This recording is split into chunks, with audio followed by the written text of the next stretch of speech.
On the morning of Sunday, August 22, 1982, a white two-seat Cessna C150 aircraft with red trims departed from Vancouver, Canada. At the controls was 19-year-old Yaroslav Ambrozuk, Yarrick for short, and better known to friends and family simply as Jerry. Beside him in the passenger seat sat his high school sweetheart, 18-year-old Dianne Babcock.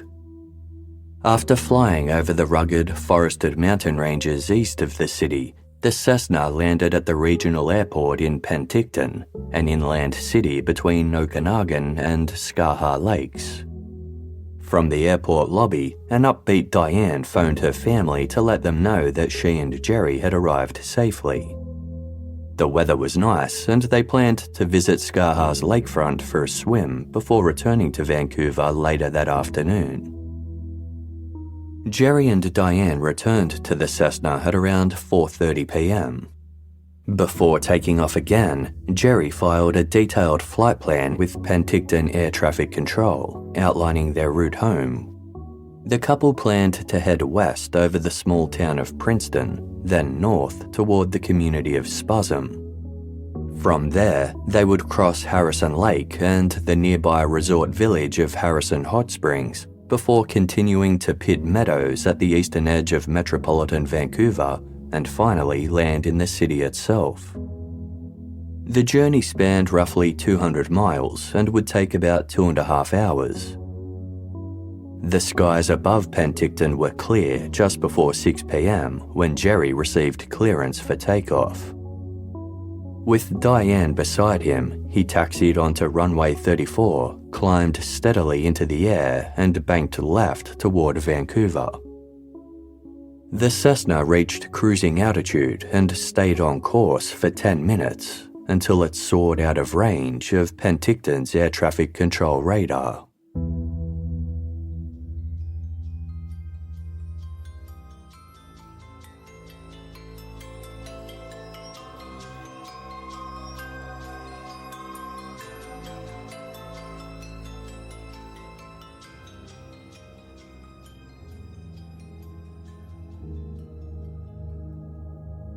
The following afternoon of Monday, August 23, 1982, Penticton police received reports of a missing Cessna C150 that was overdue on its flight to Vancouver. 2 teenagers from Vancouver's lower mainland were on board, the pilot, Jerry Ambrozuk, and his passenger, Dianne Babcock. The couple had departed Penticton the previous evening without incident, but hadn't been seen or heard from since. Jerry's car was still parked at Vancouver Airport, where the Cessna was conspicuously absent. The trip had been intended as a one-day adventure for Jerry and Dianne, a last fling of sorts before school resumed in the autumn. Jerry was planning to study geographics at university, while Dianne had enrolled in a psychiatric nursing program at the British Columbia Institute of Technology. She was volunteering at a children's hospital in the meantime. The Ambrozuk and Babcock families had mixed feelings about the flight. Dianne's father was particularly uneasy about the idea. On the morning of the trip, he warned her to be careful. However, Dianne and Jerry had both been excited, expressing no apprehension at all.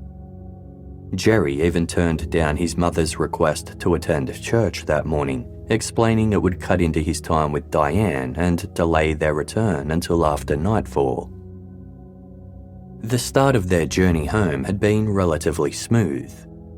Penticton lies between 2 long lakes nestled on a narrow valley floor. After takeoff, the Cessna ascended over the city, gliding above the surrounding lakes, vineyards and orchards that stretched across the open rolling hills.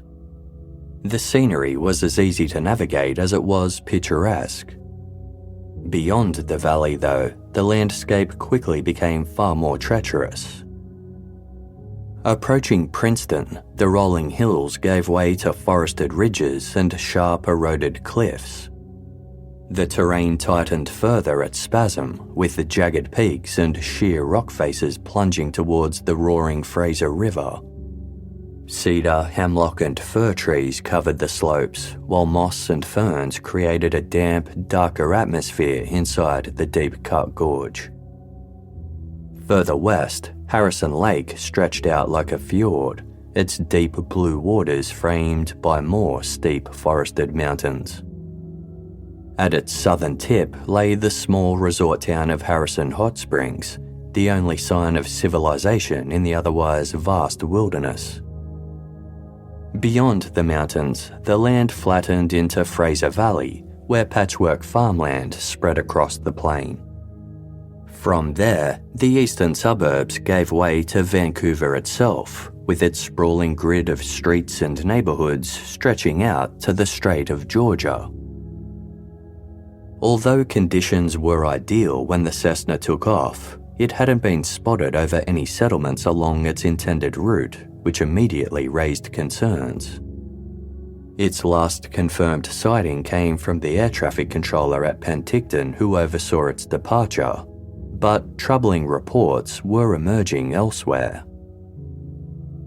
The first waypoint on Jerry's flight plan was Princeton, west of Skaha Lake. Yet, multiple witnesses on the ground reported seeing the Cessna veering south towards a narrow, windy valley. This was significant because the area was in a no-fly zone. The Cessna allegedly passed over the Dominion Radio Astrophysical Observatory, which was equipped with monitoring devices that detected aircrafts entering its airspace. Early that evening, a disturbance resembling a small airplane was recorded in the zone, but it quickly vanished without a trace. Jerry hadn't radioed any flight service stations, nor did he broadcast a Mayday call, the international aviation signal for a life-threatening emergency. The only plausible explanation for the Cessna's sudden disappearance seemed to be that it had run into trouble, leaving Jerry and Dianne with no chance or ability to call for help. While piloting an aircraft was an unusual hobby for a teenager, Jerry held a private pilot's license with about 18 months of flying experience, including a solo flight. He was working towards earning his commercial license with ambitions to fly for an airline one day. Every Monday night, Jerry attended flight school at Vancouver Airport, studying everything from aircraft mechanics to emergency landings. He was well acquainted with the Cessna C150, a simple, compact and reliable training aircraft. Its high wing design provided excellent visibility below and to the sides, while its fixed tricycle landing gear made ground handling straightforward. Jerry's instructor described him as an average pilot who had not been night or mountain checked, meaning he hadn't received specialized training to fly at night or safely navigate mountainous terrain. Even so, he had previously flown to Penticton, completed another cross-country trip, and earned a top score for flight planning. His instructor believed Jerry was fully capable of completing the Penticton round trip, though acknowledged that a young pilot could easily veer off course by misreading their compass. The Cessna wasn't equipped with a fixed emergency locator transmitter, or ELT, making immediate efforts to locate it challenging. In the event of a crash, this distress beacon automatically transmits a signal to help rescuers find the aircraft, even if no one survives. Because the Cessna was primarily used for training and typically remained within a 25-mile radius of Vancouver, regulations didn't require it to have an ELT. Portable ones were available, but Jerry and Dianne hadn't taken one on their flight. Consequently, rescuers had to meticulously comb both the couple's flight path and the surrounding terrain in case the aircraft had travelled off course. Armed Forces aircraft searched from the skies between Penticton and Vancouver, supported by volunteer private and commercial planes. Meanwhile, military and provincial emergency program personnel trekked the traversable areas below.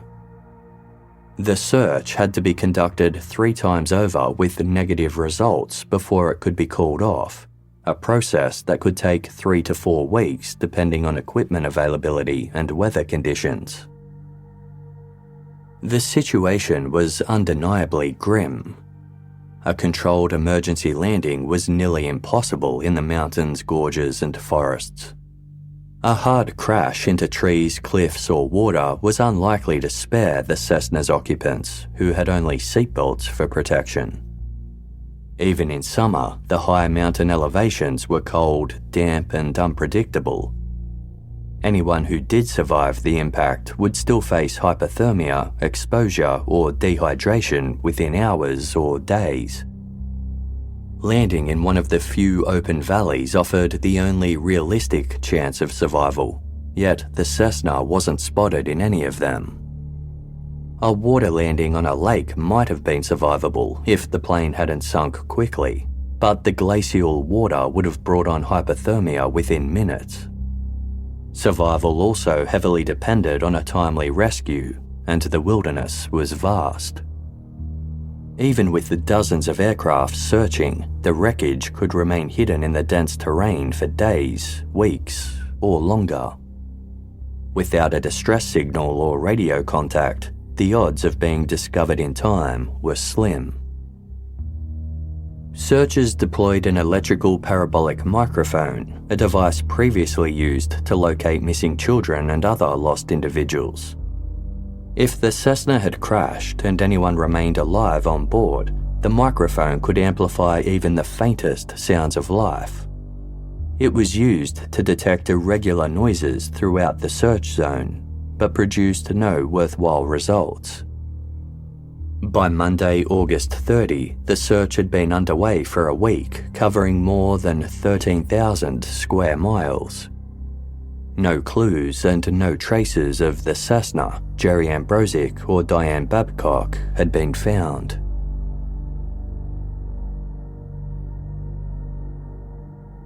That morning at 10 o'clock, Vancouver teenager Tomasz Pawlowski received an unexpected phone call.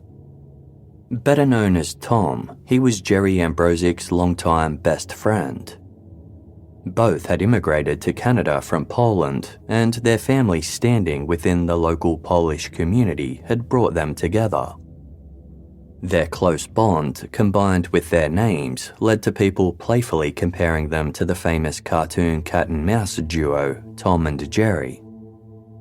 Tom was also close friends with Dianne Babcock, and the trio formed a tight-knit group that spent most of their time together.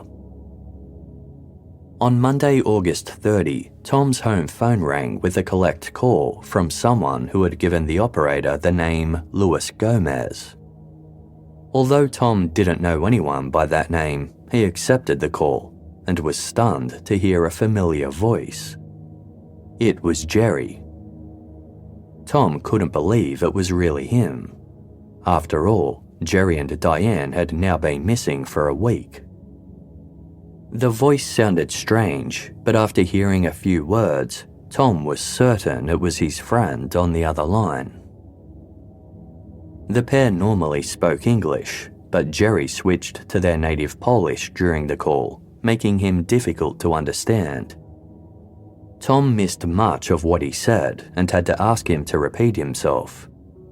When Jerry mentioned being in New York City, Tom was baffled. Flying straight east from Vancouver to New York is roughly 2,500 miles. The journey would require days of careful route planning, numerous fuel stops, perfect weather, and a high level of expertise. The idea that Jerry could have pulled it off seemed absurd. When Tom asked how he had gotten to New York, Jerry changed his story. He now claimed that he didn't know his exact location, only that it was a very small town. As for why he hadn't returned home, Jerry explained that there had been an accident. He described the Cessna crashing into a lake and flipping over, with Dianne trapped by her seatbelt inside. He tried to rescue her, but water rushed into the cabin and rapidly sank the plane. Helpless, Jerry swam to shore as Dianne went down with the Cessna. Although Tom wasn't sure what to make of the story, Jerry sounded genuinely distraught and possibly in shock. Tom tried to reassure him by insisting there was nothing he could have done for Dianne, but this only seemed to irritate Jerry. He insisted that he loved Dianne and accused Tom of not understanding. "Everything is finished," Jerry said. He was unwilling to return home, certain his parents would soon forget him. However, when the conversation turned to Dianne's parents, his voice grew more upset. While Tom was still on the phone, Jerry's father, Dianne Ambrozuk, walked through the door. Coincidentally, he had just retrieved Jerry's abandoned car from the airport with Tom's father and brought it to the Pulowski residence. After realizing who Tom was talking to, Tadeusz took over and immediately asked his son what had happened. Initially silent, Jerry eventually spoke up and admitted that he felt like a murderer because Dianne was dead. Tadeusz urged him to come home.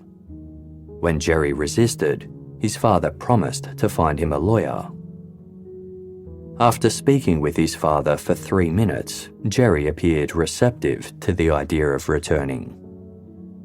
But when Tom picked up the phone again, Jerry accused him of betrayal, believing Tom had deliberately involved Tadeusz in the call. Tom denied this, insisting it had been unplanned and reassuring Jerry that they were still best friends. But Jerry was now withdrawn and no longer wanted to talk. He promised to call back later, said bye, and ended the 15-minute call. At this stage, nothing had been found in or around any bodies of water between Penticton and Vancouver to support Jerry's account. And despite sounding cooperative with his father, he didn't return home. Though he did keep his other promise. The next day, at around 5 p.m, Jerry called Tom Pulowski again, and the pair had another long conversation. Jerry was just as frantic and difficult to understand as before, but this time he managed to convey a few crucial details. Despite previously claiming to be in New York City, Jerry clarified he was actually in Whitefish, a resort town in the Rocky Mountains of northwest Montana. While much closer than New York, Whitefish was still nearly 500 miles east of Vancouver. It was reachable in the Cessna, but would be pushing the aircraft's fuel limits. Whatever the case, Jerry's whereabouts implied he had travelled east from Penticton rather than west as originally planned.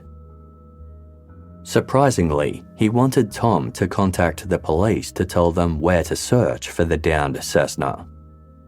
He didn't know its exact location, but said it was in Little Bitterroot Lake, a small mountain lake outside the town of Marion, less than an hour southwest of Whitefish. Tom kept his word and relayed the information to the authorities, who were in utter disbelief. The notion that the missing teenagers had flown nearly 4 hours to Montana, attempted a perilous water landing that killed Dianne, and that Jerry was now phoning a friend to confess it all, sounded absurd. To prove he was telling the truth about the calls, Tom submitted to a polygraph test and passed.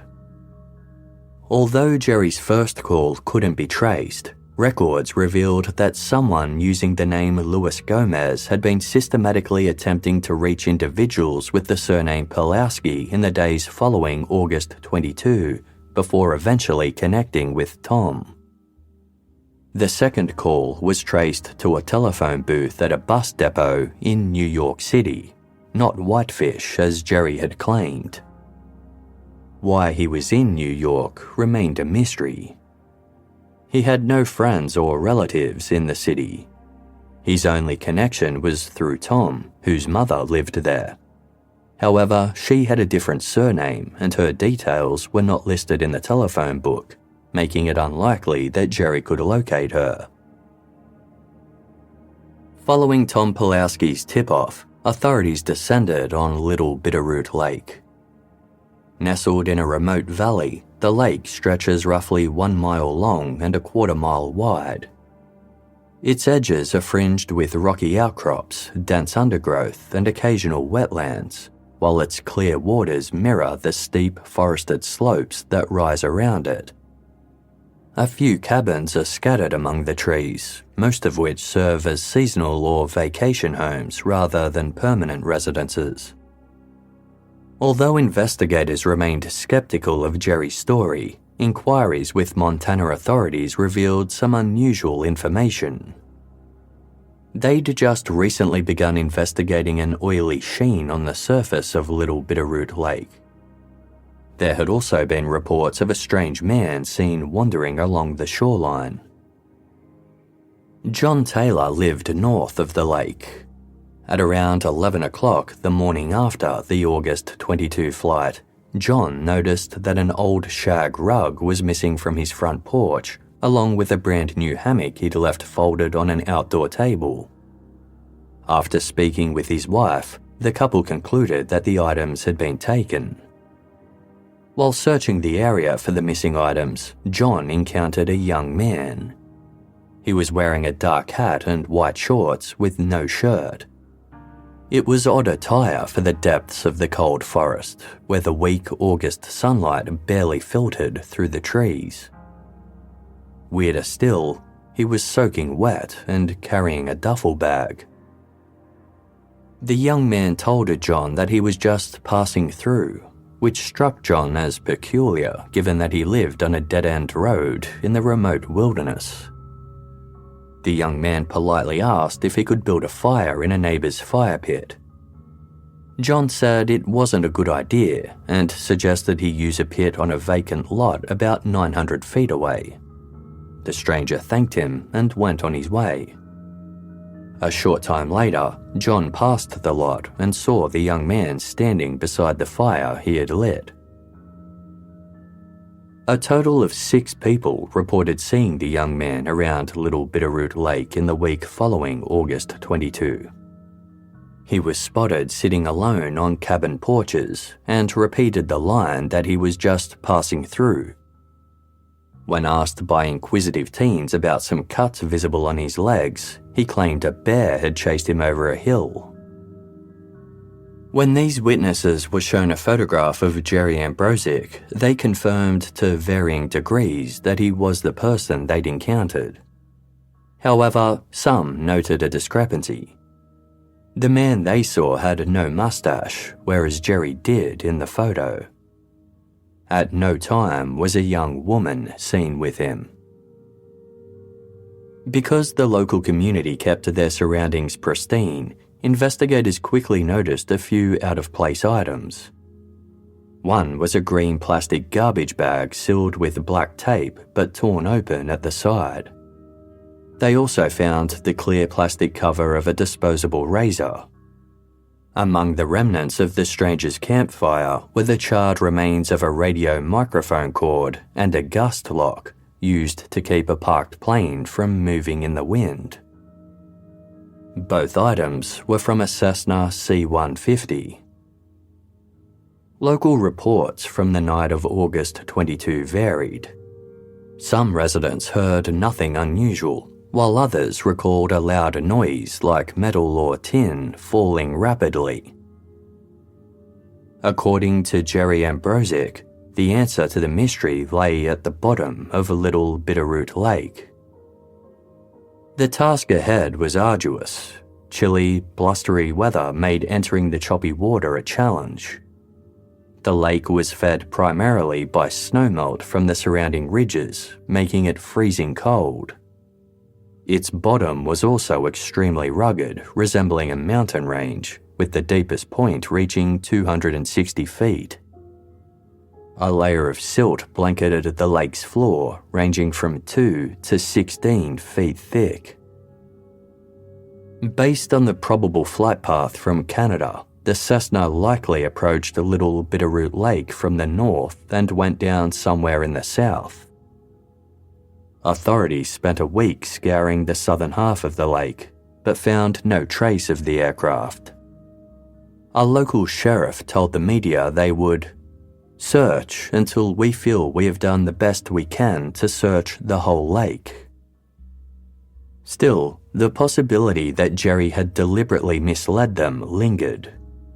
After all, he'd lied to Tom regarding his whereabouts, suggesting he was trying to throw authorities off his trail. If Jerry's account was true, he might have been so shaken by the crash and Dianne's death that he wasn't thinking clearly or acting rationally. But investigators couldn't dismiss the possibility that the Cessna had never crashed at all.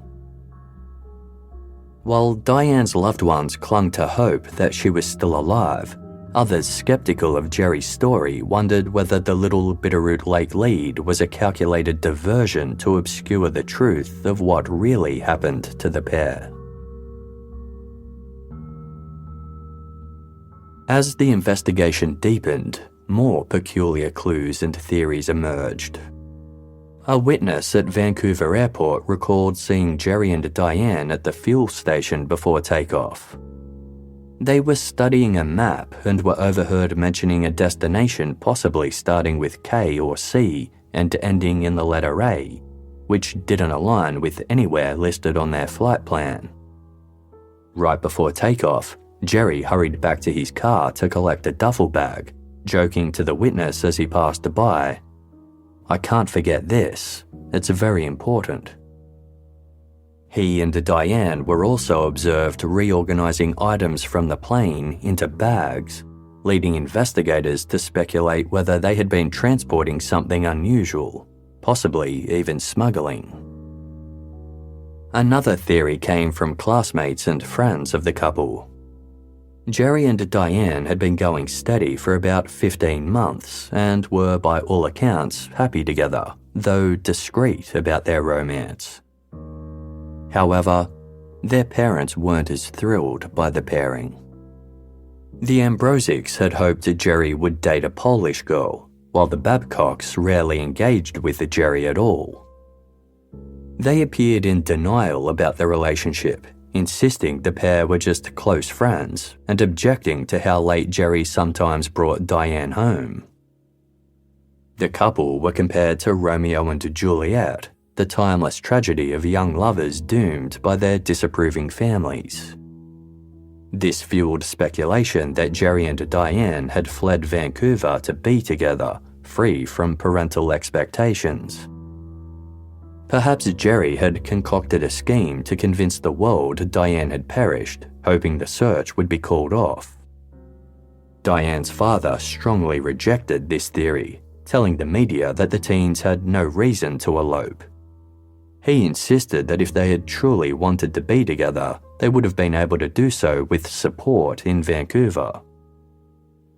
Some remained unconvinced by his assertions, wondering if his diplomatic words were merely a desperate attempt to persuade Dianne to return home. If Jerry and Dianne had truly run away for good, they'd left behind no clear evidence of it. Jerry had rented the Cessna for just one day. He and Dianne had packed lightly, only taking a change of clothes, swimwear and lunch, while everyday essentials such as their toothbrushes remained at home. They carried only small amounts of cash, with no savings, credit cards or other financial means to support an extended absence. They had never expressed any desire to run away together to anybody else and were making plans for a future in Vancouver. Yet, rumours surfaced that Jerry had recently tried to sell his car and some personal belongings, and a review of Dianne's finances suggested she had close to $1,600 in her possession, which she hadn't disclosed to anyone. Even though she had this money, she hadn't paid for her school books or tuition, so what was she saving it for? By Monday, September 13, the search of Little Bitterroot Lake had entered its 13th fruitless day. That same day, Tom Pulowski received another collect call from Luis Gomez.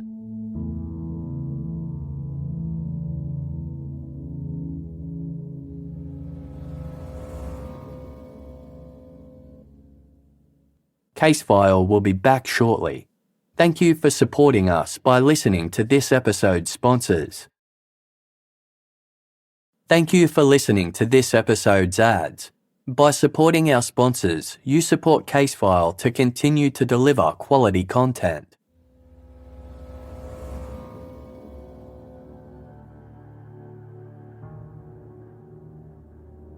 As expected, Jerry Ambrozuk was on the other line. Roughly 90% of the call was in English, with the Jerry speaking Polish the rest of the time. "Hi, how are you doing?" he began. Tom immediately asked why he hadn't returned yet, to which Jerry replied, "I told you, I'm not coming back." "Did they find the plane?" Jerry asked. "No, not yet," Tom responded, adding, "I told them where it was. They can't find it." Jerry insisted it was in Little Bitterroot Lake, saying, "Looking from the lake, I guess it's, southeast or close to the south part of the lake or something. But it's pretty well right in the middle." He was confident that if authorities sent in divers, they would find it. Tom explained they had been searching the southern area for several days with no success. "You're kidding," Jerry replied. "I'm serious," Tom assured him. When Tom mentioned Dianne, Jerry remarked, "Well, she's dead. If they find the plane, she'll be inside." Throughout the call, Jerry opened up more about what had allegedly happened on Sunday, August 22. He admitted that he and Dianne had been planning to leave Vancouver and had spent months secretly planning their escape. After considering several options, they decided to use a plane as it would get them over the US border more easily. They could then travel further and be harder to trace.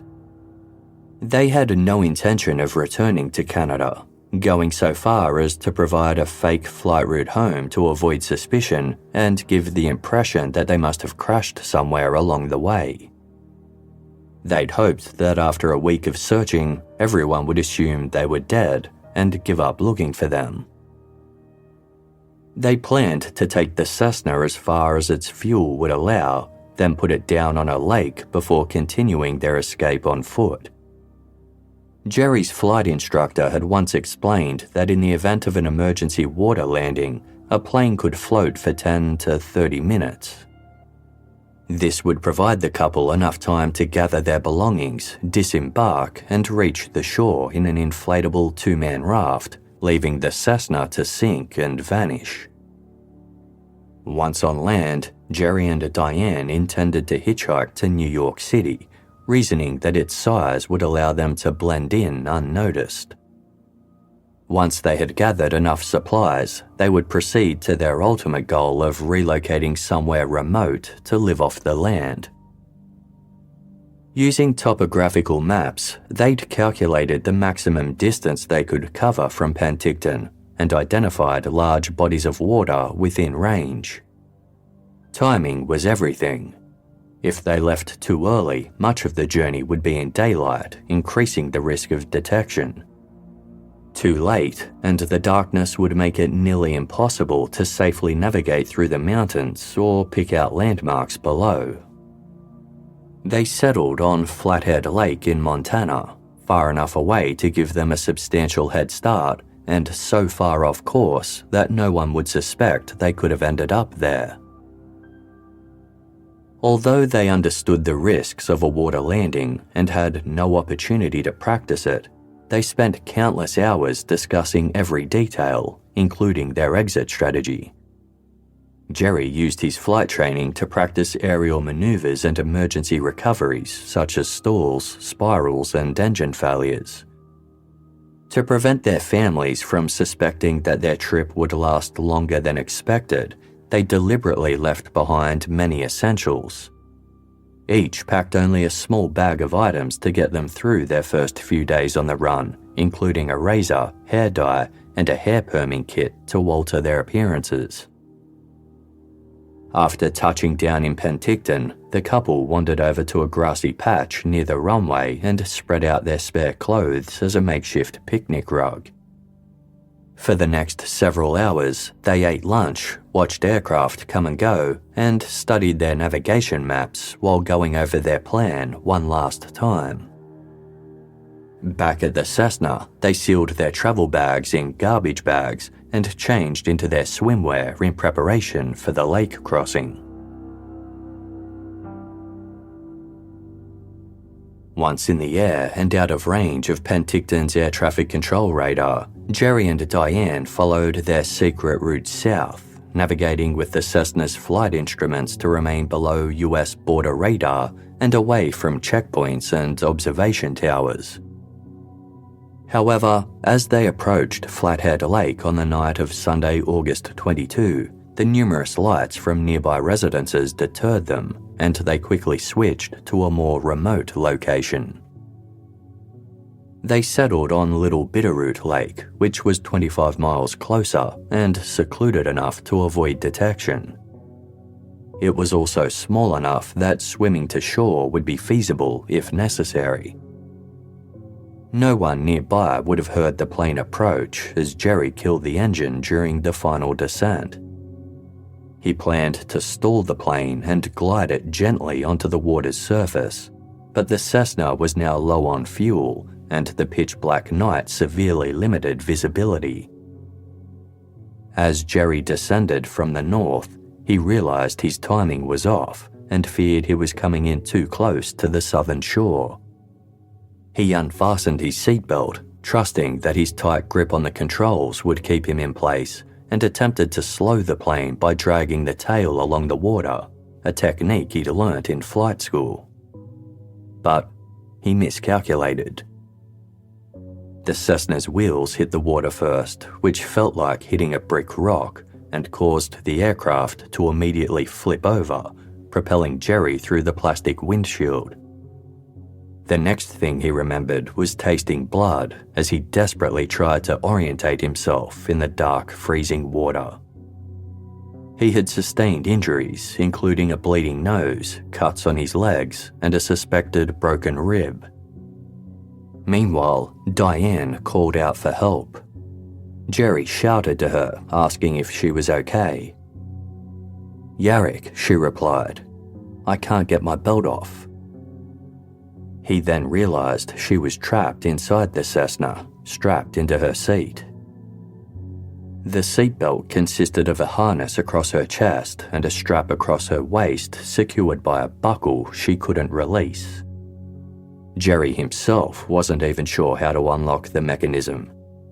And despite having been told the plane would float on water for up to 30 minutes, it began sinking within seconds. Likely concussed, disoriented, and blinded by the dark, Jerry struggled to find his bearings.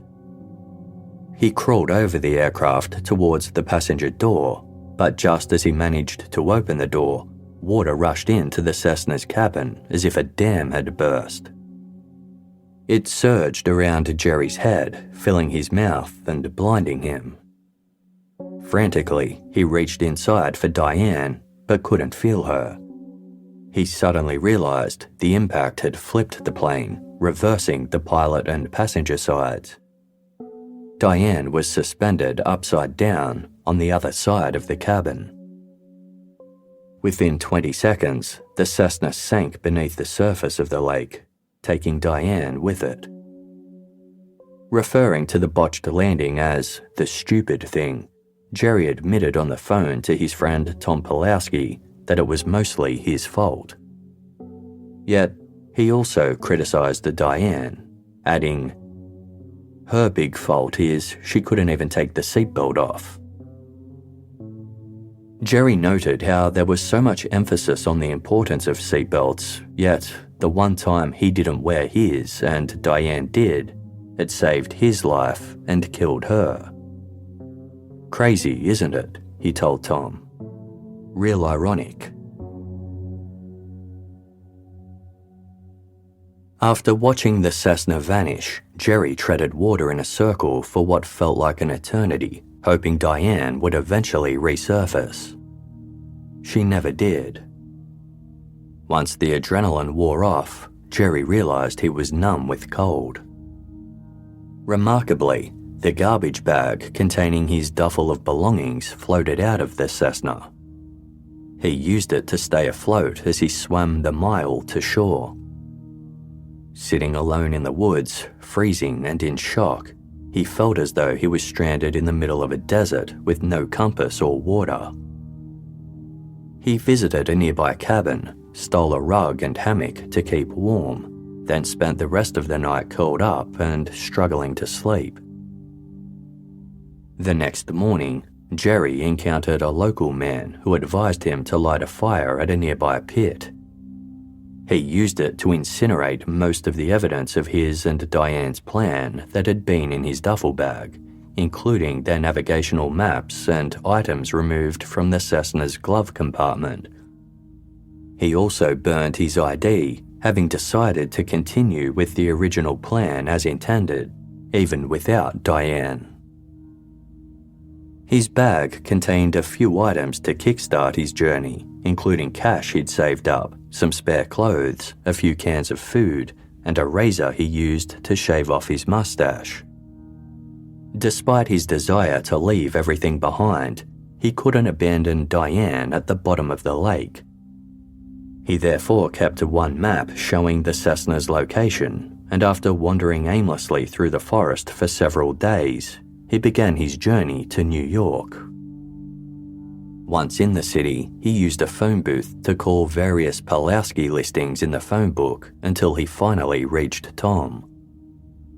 After sharing details of the incident and Dianne's whereabouts, Jerry left New York and travelled nearly 1,400 miles southwest. Along the way, a man who had given him a ride stole his bag, leaving him with virtually nothing. He eventually arrived in Dallas, Texas, destitute and homeless, but soon met someone who offered him a place to stay. Jerry told Tom that while he wanted Dianne to be found, he had no intention of ever returning to Vancouver. He was certain that once police found the Cessna with Dianne's body inside, he would be charged with murder despite being innocent. "I didn't do anything," he said. "I told you, it's not like I killed her. They know the plane crashed and she died. They can see that there are no wounds on her or anything showing I killed her. It was an accident." "But it doesn't make sense that you're running," Tom countered, implying that if it truly was an accident, Jerry had nothing to fear. Jerry remained determined to start a new life, saying, "I think I'll like it this way. I don't know why, but it seems kinda, I guess, adventurous or something. You know, I was always a freak for that." He even expressed a desire to write a book, telling Tom, "I'll bring it back to you in 20 years, okay? You can read it, the whole story, detail by detail." Although Jerry sometimes sounded indifferent about what had happened to Dianne, he also expressed sadness about her loss and being by himself. "It's like half of you dying," he confided. He admitted to feeling remorse over her death and blamed himself, as he had encouraged her to wear her seatbelt. When Tom mentioned that Dianne's parents still hoped she was alive, Jerry replied, "So do I," though he couldn't imagine facing them again. Even though he didn't believe he had done anything wrong, he knew he would feel guilty if he returned home. To Tom, it seemed as though Jerry was still in a state of shock. He even admitted to trying to erase the incident from his subconscious memory as a way to cope. Tom continued to urge Jerry to turn himself in. The police were working overtime, and it was only a matter of time before they tracked him down. The case was even making the news, prompting Jerry to exclaim, "Hey, I'll be famous." Tom pressed on, saying, "They'll find you. They will, sooner or later." Jerry replied, "Sooner or later, Tom," before jokingly suggesting he'd bet money that they wouldn't. Tom appealed to Jerry by describing the toll the situation was taking on his mother. She had stopped working and eating, and her health was deteriorating. Jerry was sympathetic, but resolute. When Tom warned that his family would never stop searching for him, Jerry replied confidently, "And they'll never find me." During the final minutes of the call, Jerry assured Tom that once the Cessna was found, the truth would come to light and he would be vindicated. "Okay, well, I'll see you later then," he concluded. "Yeah," Tom replied. The pair exchanged goodbyes and wished each other well in Polish before ending their nearly 1.5-hour conversation. Unbeknownst to Jerry, the police had put a tap on Tom's phone and recorded their entire conversation. They wondered, if Dianne's death truly was an accident, why would Jerry be so adamant about staying away? If his goal was to go into a self-imposed exile and begin a new life, then his actions seemed contradictory. Surely the longer the case dragged on, the more attention it would attract, therefore reducing his chances of remaining undetected. Meanwhile, the search at Little Bitterroot Lake continued. Echo sounders, devices used to detect objects underwater, had uncovered something in the depths towards the southern end. Searchers placed 6 buoys around the location, but divers were unable to locate anything during 2 separate dives. A salvage expert experienced in recovering underwater objects was called to the site. He brought in sophisticated electronic sonar, which created a detailed image of the water over a wide area, including objects on or near the bottom. The sonar equipment detected an object about 250 feet below. The search crew dragged an anchor across the spot and hauled it back up. It came back streaked with red and white paint, the colours of the missing Cessna.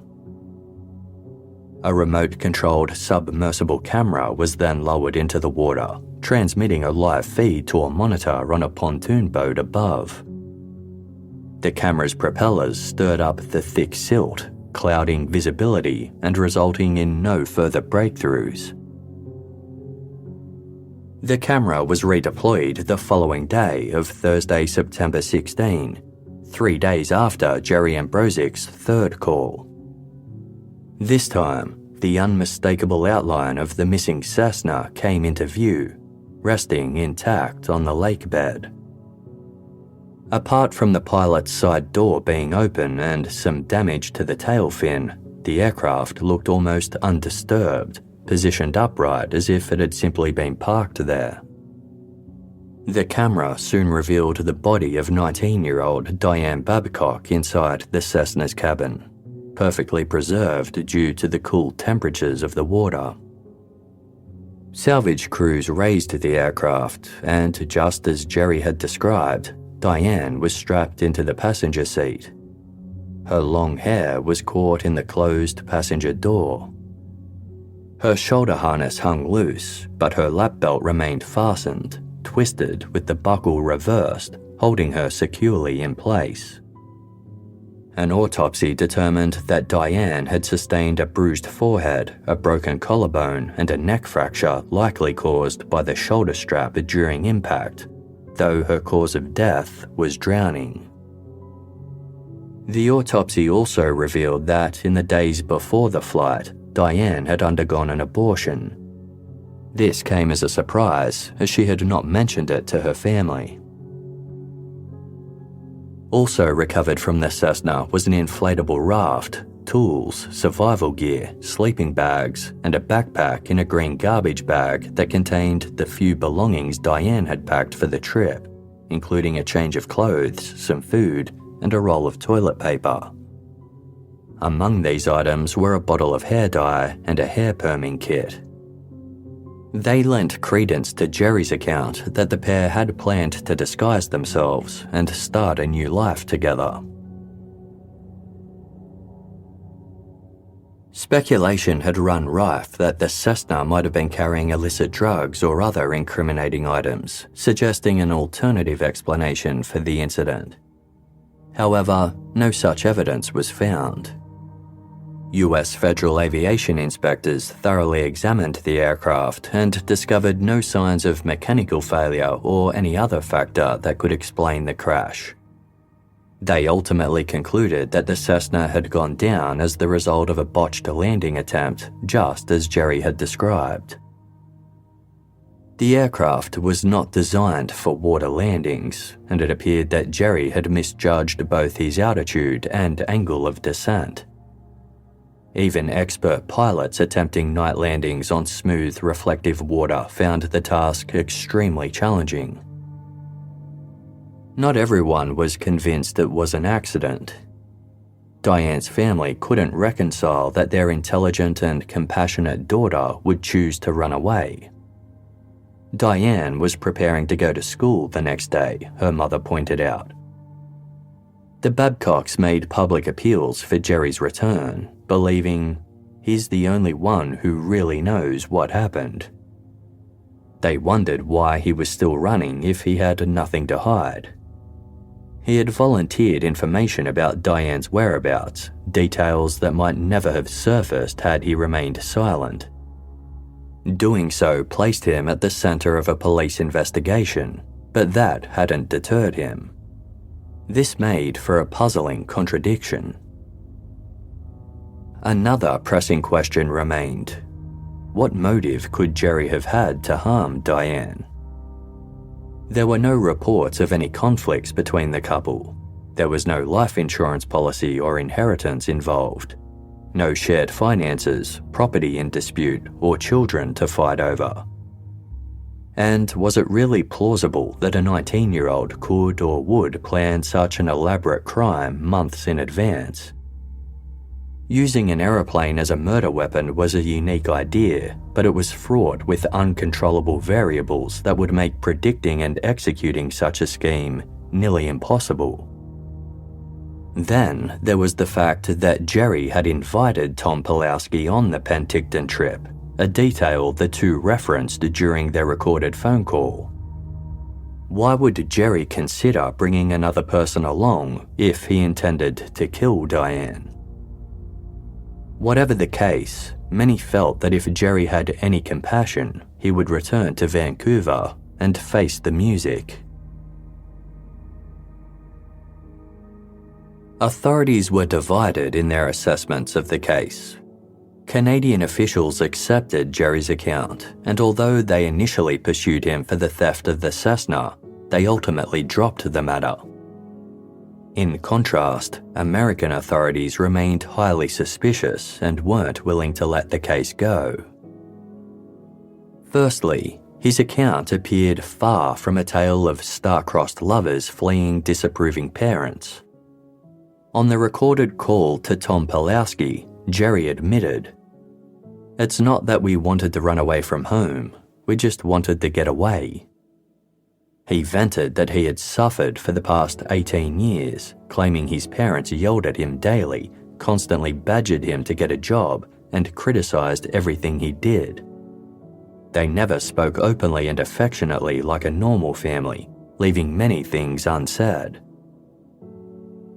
Jerry emphasized that his desire to leave was entirely his own and had little to do with Dianne or their relationship. According to Jerry, she had tagged along because she was in love with him or something like that. She had told him she couldn't live without him, and in his words, all this shit like that, To Jerry's critics, it sounded like his primary motivation was to escape his home life, not to elope with Dianne.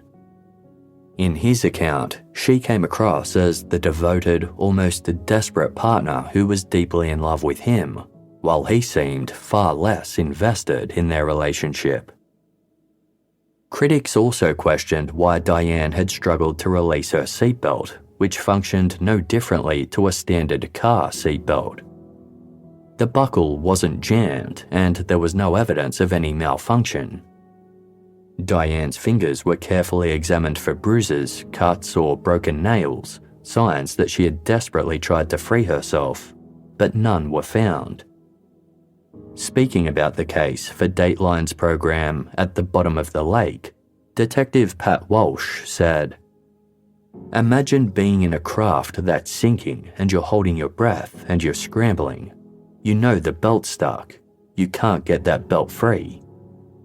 I'd probably break my fingers, if nothing else, by straining, pulling just on the belt fruitlessly until you have to give it up." There was none of that. In Walsh's view, Jerry could have rescued Dianne if he intended to. He also doubted Jerry's claim that his belongings had conveniently floated free from the sinking plane, suggesting instead that Jerry retrieved the bag himself while ignoring Dianne's pleas for help. Then his first act upon reaching the shore was to burn evidence, hinting at a cover-up. American police believed that Jerry deliberately allowed Dianne to die. They issued a warrant for his arrest, intending to charge him with negligent homicide. The last call Jerry made to his friend Tom Pulowski was traced to a phone booth outside a grocery store in Dallas, Texas, exactly where Jerry claimed to be. Beyond that, the lead went cold. Although the search for him began with urgency, it lost momentum within weeks. Jerry neither contacted Tom again nor reached out to anyone else. With no further clues in Dallas, investigators began to suspect he had fled the city, possibly to Mexico. Then, in late 1982, 4 months after the ill-fated flight, Jerry's parents received a Christmas card from him postmarked Dallas, confirming he'd remained in the city. The card depicted a cat outside in the snow, peering into a cozy home with a lit fireplace and Christmas stockings hanging across the mantel. Inside, a handwritten message in Polish read, "Family, in the first place, I wanted to wish everyone a Merry Christmas and a Happy New Year. Everything is well with me. I'm healthy, and I'm sure I'll somehow make it on my own." After sending the card, Jerry went silent again. As time passed, media coverage dwindled, reduced to occasional mentions on anniversaries of the incident or sporadic televised features seeking information from the public. American authorities sometimes received potential tips from Interpol, with possible sightings of Jerry reported around the globe. However, none proved credible. The Babcocks called the detectives who were handling their daughter's case every week for years, seeking updates that never came. The mystery persisted through the 1990s and into the 2000s, with speculation swirling over the question, whatever happened to Jerry Ambrozuk? As original case detectives retired and the investigation slipped down the list of priorities, a Montana police spokesperson assured the press, "Nobody's given up on it. It's just that we haven't had a break."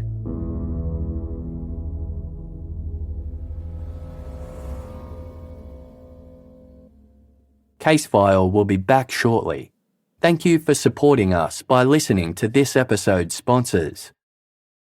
Whether the kids are at school or home on break, the last thing anyone wants to worry about is what's for dinner. Home Chef takes the stress off the table with fresh, pre-portioned meals for the whole family, making weeknights and the holidays feel a lot more manageable. Home Chef is rated number 1 by users of other meal kits for quality, convenience, value, taste, and recipe ease. From classic dishes made with fresh ingredients to 30-minute meals, oven-ready trays, and quick microwave options, there's something for every kind of day. Plus, it's budget-friendly, saving customers an average of $86 a month on groceries. Olivia Lavoie, host of Casefile Presents series The Bakersfield 3, loves Home Chef for its convenience and high-quality ingredients. She says it's also introduced her to new recipes she wouldn't have otherwise made. For a limited time, Home Chef is offering my listeners 50% off and free shipping for your first box, plus free dessert for life. Go to homechef.com/casefile.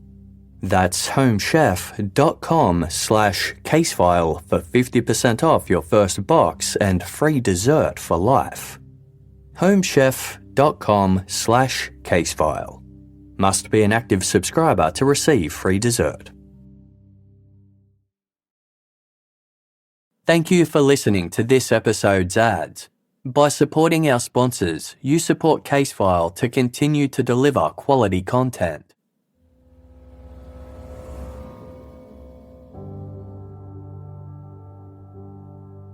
In 2006, 24 years after Dianne Babcock's death, 33-year-old divorcee Gina Johnson decided to try online dating. She joined the website Yahoo Personals, where she sought a man who could be her best friend and lover in one package, someone with whom she felt chemistry on every level. "I'm looking for something real and lasting," her profile read. "Not a fling or a one-night stand." For Gina, nothing was more important than honesty. Her ex-husband had cheated on her, and men she'd subsequently met online had lied about their relationship history, marital status, career, or lifestyle, which only served to make her warier.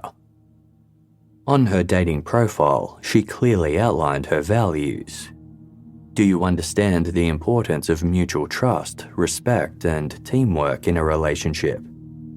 If the answer is yes, I'd be interested in hearing from you.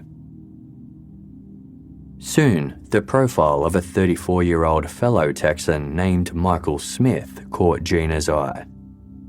He wrote about being fortunate in his career and grateful for the friends who made his days enjoyable, yet he felt that something was still missing. Like Gina, Michael wanted a lasting relationship, someone to share his life with and possibly have children with. His profile read, "To be honest, I guess I'm still a little old-fashioned when it comes to relationships and believe that you marry once, you marry for life, and marry for love. I also believe that there are people that you come across in your life that are very special, but there are very few of them that you can call soulmates. I want to meet that someone special to share things with, spend more time with, and eventually grow old with." Michael intrigued Gina. He seemed intelligent, attractive, and shared many of her interests. Most importantly, Michael had written the words Gina needed to see. "I am honest and don't cheat or play games. I would like to meet someone that has the same philosophy." On the night of Wednesday, March 1, 2006, Gina reached out to Michael through email. To her surprise, he replied immediately. Encouraged, she responded with her phone number, inviting him to call the next morning. Michael did just that, and their first conversation flowed effortlessly. Gina did most of the talking, but the call stretched on for 2 hours and still left both eager for more. From that point on, the pair spoke daily for hours at a time. By the end of the week, they agreed to meet in person for dinner. Any lingering doubts evaporated as soon as they met face to face. Both were exactly who they appeared to be online. In fact, Michael pulled up in a sleek 2003 Dodge Viper, a sports car that cost $80,000 at the time. He broke the ice with a smile and the question, "Are you disappointed?" Gina beamed and replied, "No."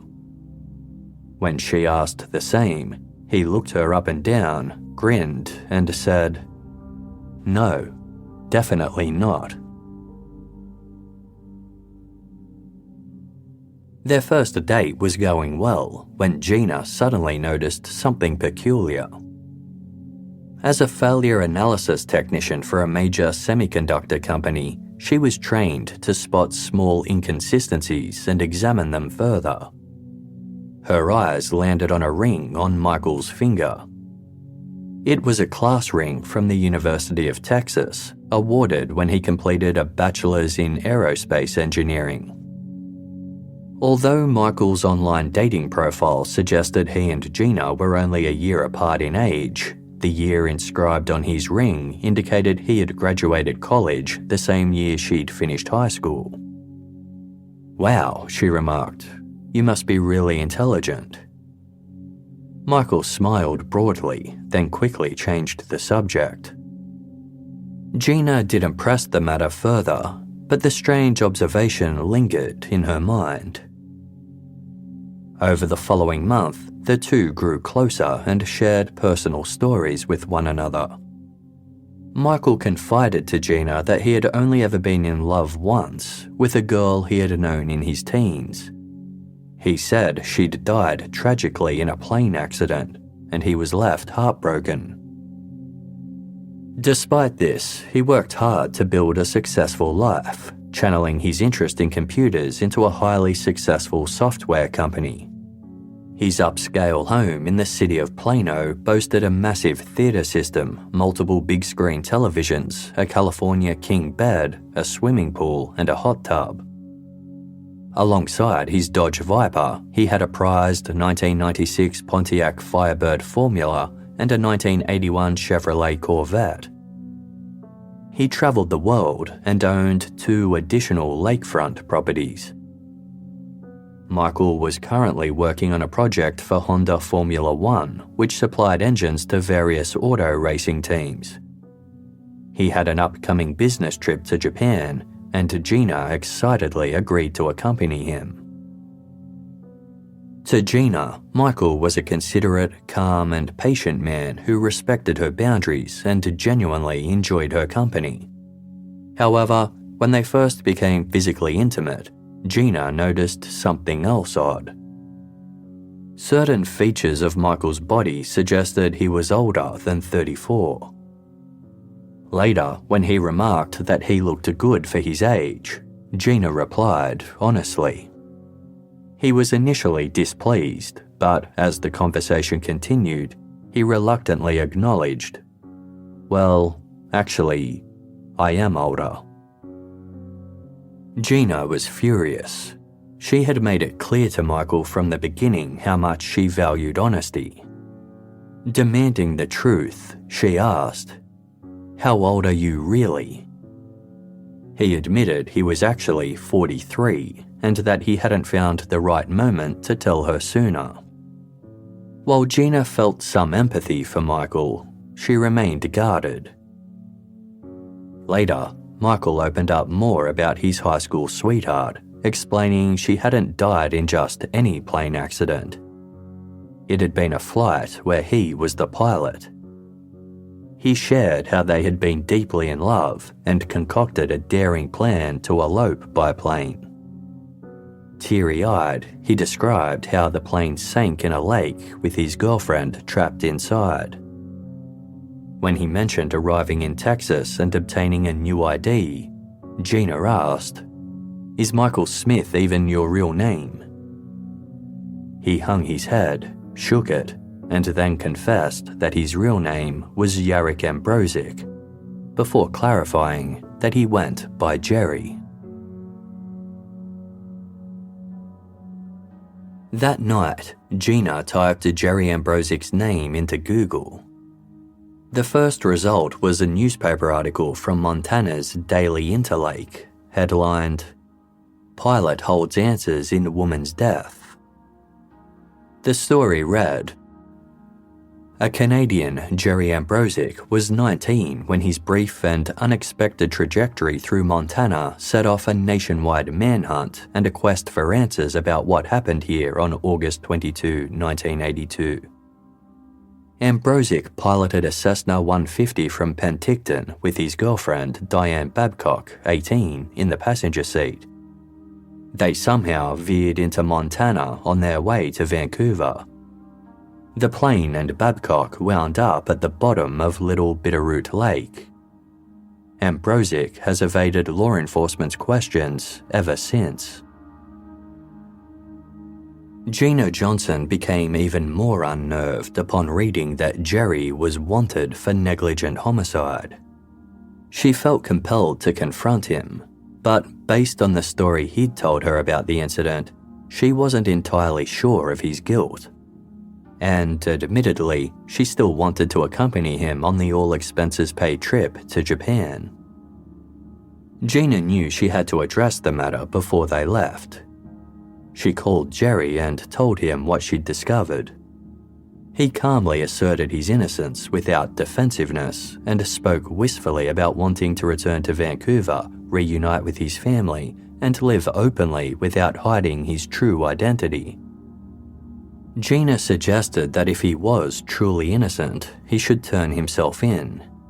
She promised her support, but explained she couldn't stay with him while he continued living a lie.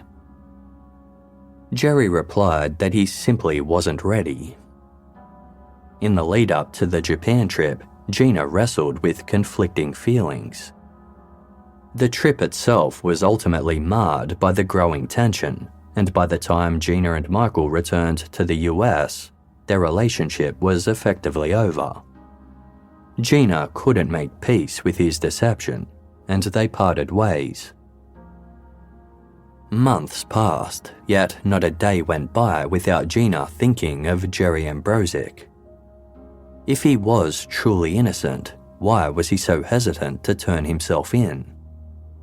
Gina researched Dianne and the Babcock family, discovering that Dianne's mother had died in a car accident in 1999 while on her way to visit her daughter's grave, a trip she'd made faithfully with her husband every year. Dianne's father was still alive, awaiting closure and accountability. Tormented, Gina agonized over whether to contact the authorities or let Jerry remain a free man. In the end, she picked up the phone and made the call. August 22, 2006 marked the 24th anniversary of Dianne Babcock's death. A little over a week later, on Wednesday, August 30, the front doorbell rang at Jerry Ambrozuk's home in Plano, Texas. He opened the door to find a man dressed in plain street clothes and holding papers, who asked him, "Are you Michael Smith?" "Yeah," Jerry responded. Just then, a second man appeared, aiming a gun at Jerry. The two men quickly ushered him inside, cuffed his hands behind his back, and seated him on a dining room chair. "What is your real name?" one demanded. Disorientated, Jerry had no idea what was happening until he caught a glimpse of the papers in the man's hands and saw Yaroslav Ambrozuk printed in bold at the top. Realizing the men were police, Jerry remained calm but largely silent. He was swiftly taken to the city jail where he was questioned again. When asked for his name, Jerry replied, "Michael Smith." He was pressed about who Yaroslav Ambrozuk was and his country of citizenship. After a brief pause, Jerry answered, "Canada." Unwilling to respond further without consulting a lawyer, he was taken into custody. Jerry's capture both surprised and thrilled investigators, as it brought an end to a decades-long international manhunt. When they checked their database, they realised that Jerry had 2 encounters with police after 1982, having been arrested twice for burglary during his early years on the run. At the time of these arrests, he was known as Michael Smith. Because he had no prior police record under the name Jerry Ambrozuk, there was nothing to connect the 2 identities. The story of how Jerry became Michael began shortly after he arrived in Texas. He'd wandered through a cemetery and found the grave of a boy named Michael Smith who had died in infancy. This meant his financial and medical records would be blank. The name was also common, and their birth dates were less than a year apart, making the identity easier to assume. That same day, Jerry obtained Michael's birth certificate from a records office with no questions asked, and used it to secure a social security number, a driver's license, and a job. From that point on, he was, on paper, an American citizen. With a fabricated backstory, he enrolled in university, built a career, and established a new life. Following his arrest, Jerry spoke with his parents for the first time in 20 years over the prison phone. The conversation was surprisingly calm, as if nothing had happened.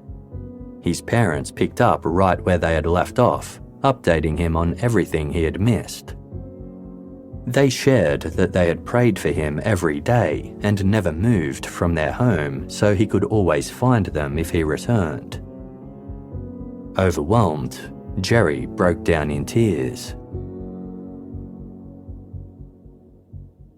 Jerry maintained the same account he had given in 1982, that he never intended for Dianne to die. They were simply 2 naive kids who fell in love, eloped, and suffered a tragic accident that claimed her life. He hoped that his exemplary conduct in the US afterwards would persuade the federal government to drop all charges.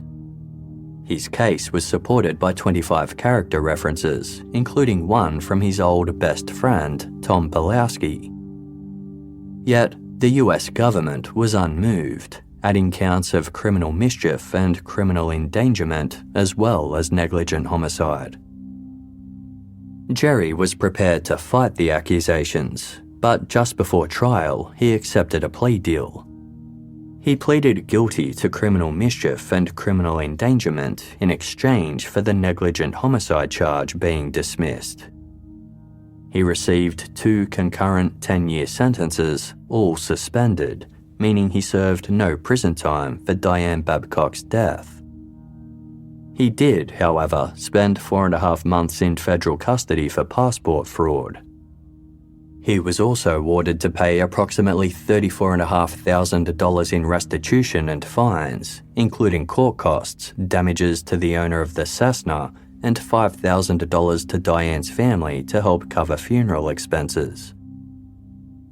After completing his short sentence, Jerry was deported to Vancouver, where Canadian authorities maintained their long-standing view that Dianne's death was accidental and declined to lay further charges.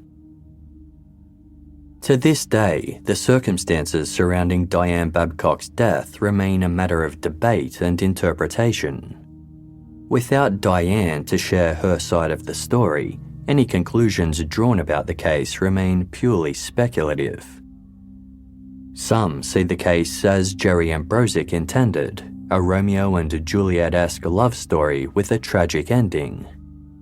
He has since self-published a book titled A Tear in My Life, The Brutal Truth. He also created a companion website, ambrozuk.com, with extensive information, evidence, and documentation about the case. In his words, his goal was to demystify the case and set the record straight by correcting misinformation. In Jerry's explanation, he clarifies that conflict with his parents influenced his decision to leave, but it was nothing more than typical teenage angst. He confirms that he invited his friend Tom Pulowski on the Penticton trip, hoping to include him in their escape, before ultimately deciding it was too risky to involve a third person. Jerry also knew that Dianne had an abortion days before the flight. She had chosen to end the pregnancy with his support and remained fully committed to their plan. Jerry claims that his dismissive remarks about Dianne during the recorded call with Tom were cherry-picked. At other points in the call, he expressed his love for her and his devastation over her death. Finally, Jerry believes Gina Johnson turned him in out of personal spite and felt American investigators were similarly biased, citing multiple instances where their reporting directly contradicted the evidence. Jerry has described his relationship with Dianne as the kind of youthful passion that left no room for reflection or consequences. He claimed their fatal plan began in 1981, inspired by the films Tarzan, The Ape Man, and Apocalypse Now. The untouched golden beaches, blue lagoons, and vibrant rainforests depicted in these movies captured their imagination. They shared a wild idea to survive in the jungle, where they would build a treehouse as their home and live off whatever they caught or killed. As they continued to discuss their imagined utopia, it gradually became a realistic ambition. Part of the allure was the desire to disappear without a trace. They didn't want to be searched for, they simply wanted to be forgotten. Eventually, they devised a plan involving landing a plane on a lake with the hopes of reaching South America to live out their dream together. Speaking exclusively to Dateline in his first media interview after his release, Jerry admitted their plan was nuts, but added, "It didn't seem nuts at the time." For Jerry, witnessing Dianne's death was horrifying. He told Dateline, "20 seconds before, we were the two happiest people in the world, and my life was just torn to pieces in that moment." When asked why he didn't try harder to save Dianne, or essentially sacrifice himself as some claimed they would in that situation, Jerry replied, "It's easy to say that when you're sitting on the couch with a cup of coffee, but not so easy when you have 15 or 20 seconds, the plane is sinking in front of you, and you can't open the door. By the time you do, the plane is almost completely underwater. People don't visualize it this way, or how quickly it happens." The only way Jerry could justify his actions after the crash was to attribute them to shock that caused him to lose his mind. Quote, "That only thing that made sense was my instinct to carry on. We had a goal and I was determined to execute it. If I fulfilled our plan, somehow it felt like I would not let Dianne down." As for the part where his duffel bag allegedly floated out of the Cessna with his belongings and cash, Jerry described it as simply random luck. He referred to the moment when his former girlfriend, Gina Johnson, turned him into the police as a blessing in disguise, saying, "As crazy as it sounds, after 24 years of living as Michael Smith, I finally got my family back again." He maintains that Dianne was a fully receptive, consenting, and involved participant in the plan to leave Vancouver, which is why he never accepted the negligent homicide charge. While taking full responsibility for having screwed up the aeroplane's landing, he argued both he and Dianne were equally responsible for the events that led to the tragedy. He told Dateline, "We did something stupid. This was not my idea. This was not just me, and that's not negligent homicide. That's two kids in love who did something stupid. That's what it comes down to." For those unwilling to accept Jerry's version of events, Dianne Babcock's death is a crime story, possibly one of abduction and murder.